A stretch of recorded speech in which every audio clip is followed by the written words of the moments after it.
We will, of course, continue to bring you all of the updates from Gaza, both diplomatically and on the ground.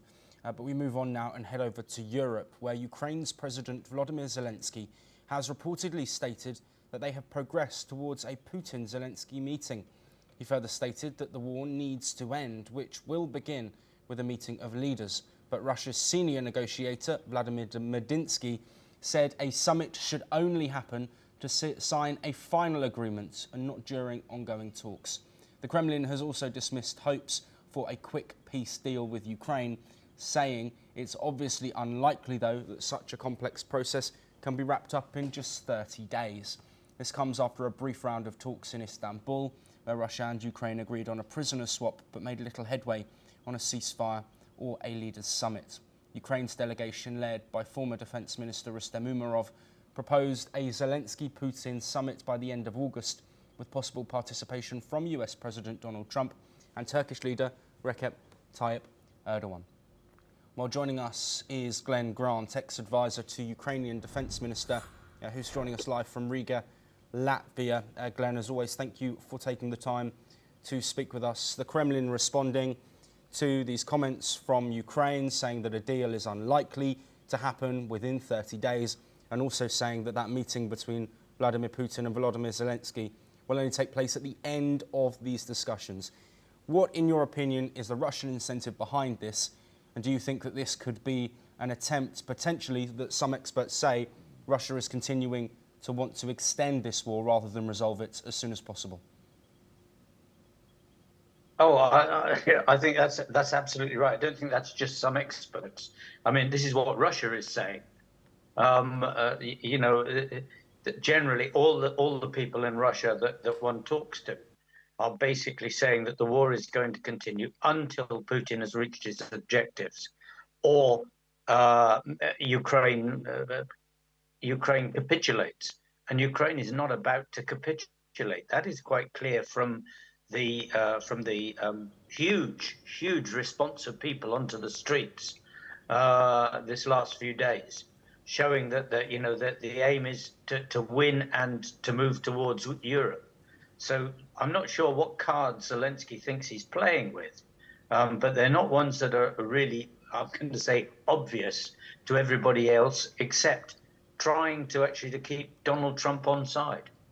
Yes, you mentioned Donald Trump, Glenn. Do you think he could be a factor in pushing this meeting of both leaders of Ukraine and Russia forward? If he is the one that suggests it, do you think that could move the needle?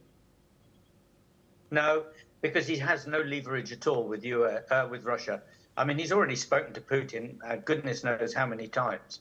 And Putin has made it absolutely clear to Donald Trump that he's going to keep going until he wins. So this is a game, you could say, for Zelenskyy playing to just try and keep Trump engaged, to show him that we're the good guys, we're trying hard, but Russia isn't. But frankly, you've got to be really the level of 7-year-olds when you're dealing with Donald Trump. So it's, Russia's taking its ball home sort of thing about football. I think this is getting to be really a bit pathetic, but this is how it is. Glenn, I want to look at the dates that Russia have given, of course, saying it is unlikely, obviously unlikely, that any deal would be agreed in 30 days. We know Donald Trump himself has given a deadline as well of 50 days in recent times. Do you think Russia will meet the US deadline? And if they don't, do you think the US will actually follow through with their threatened sanctions on Russia and third-party tariffs on nations that purchase Russian oil?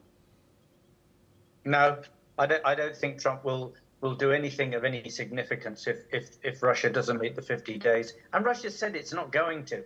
So that, with the line, I think, from Lavrov, something saying, we've heard it all before, and we're not worried about sanctions, and they're not. I mean, I think the two or three things that people ought to bear in mind is that Russia has a Zapad exercise in September, and the planning for that is going ahead strongly, and including sort of moving electronic warfare systems closer to the Estonian border.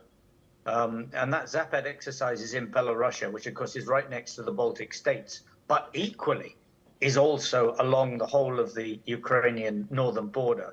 And Russia has used Zapad exercises to attack places before, including Georgia.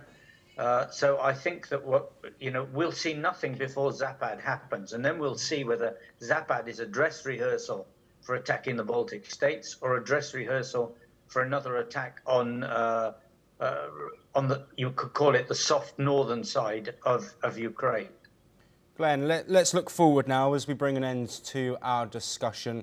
I'm sensing not a lot of optimism over the current rhetoric from the United States. I'm also sensing that you're not very optimistic over a deal happening anytime soon between Russia and Ukraine. So where, in your opinion, does this go next? I mean, the war is going to continue exactly the same as it's going on at the moment. I mean, Petrovsk is probably going to fall soon if it hasn't fallen already. There are a couple of other places that are close to falling. Putin's going to keep going on those. But I really think that next is the Zapad exercise, and that we're not, everything until then is rhetoric. When we actually see what Russia is going to commit into Belarusia in September, then we'll get an idea of, as we did before 14, as we did before 24, we'll get an idea of what Russia is going to do with its battle intentions next. Glenn Grant, as always, thank you so much for your time and for joining us as peace talks continue.